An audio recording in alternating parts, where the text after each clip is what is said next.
So this is the tomato mixture that we're doing for 2 dishes tonight. The first dish is the bruschetta, which I'm going to continue to show you. And then I'm going to puree this mixture a little bit further for the second application, which is going to become the tomato bisque soup. You can notice, please, in this pan that I originally made this dish, there's no longer any liquid left in the bottom of the pot, or the pan rather in this case. You do see a little bit of dark markings from the acidity from its cooking thoroughly, but actually it's very easy to clean, so don't be worried if it happens to you at home. I'm simply just going to place this mixture into a food processor. If you don't have a food processor, have at her with a knife and just give it a coarse chop. This isn't science. You know, we're easy. So whatever's easiest for you. In this case, it's easy for me because I got a food processor. I'm just going to give it a quick zip in here. You can really smell the garlic. And also, if you notice, the leeks and the onions have now gotten soft. They've had enough time in the moisture that was in the can of tomatoes originally to really get some nice flavors, release those natural sugars and all the ingredients. How's it smelling over there, Pete? Pretty good? Oh, it's great, Steve. Looks fantastic. Well, you know, it kind of appears Italian, but I'm not Italian. You don't have to be to play with food. This is something I've been working on for a little while. Hopefully everybody enjoys it. These are ready to go. Like I said, first scenario, first dish, we're going to make our bruschetta.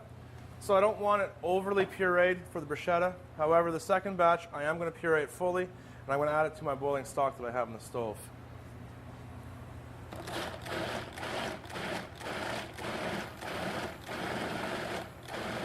Okay. How easy was that? I don't know. If you notice, there's still some good texture in here. You don't want to lose all the texture. You want all the flavor. So I'm just going to spoon this on. I've now got about 6 of those beautiful vine-ripe tomatoes we purchased at the store this morning. Great fresh ingredient. I'm now going to add this cooked tomato mixture to it. Again, it's up to you how much you want to use. So I've got equal parts fresh tomatoes now and equal parts fresh blended. And I'm simply just going to fold the fresh tomatoes in.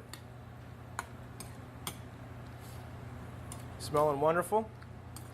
This bowl that I'm using right now is actually oven friendly. So I am going to continue to put this in the oven when I'm ready to go in service.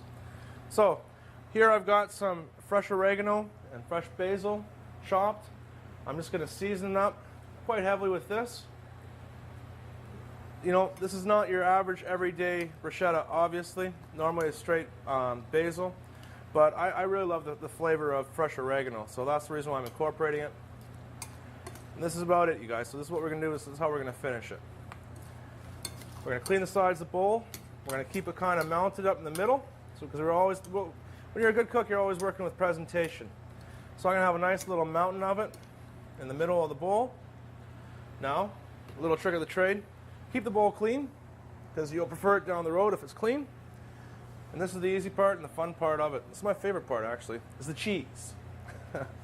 Again, normally it would be a mozzarella, probably a provolone. I have to be different. That's who I am. I've got some beautiful grated jack cheese. You like jack cheese? Sure do. Got a little bit of Havarti, some aged cheddar. I'm basically going to make a little volcano with the cheese in the middle. And when I'm ready to go, that goes in the oven for about 5 minutes till the cheese is melted.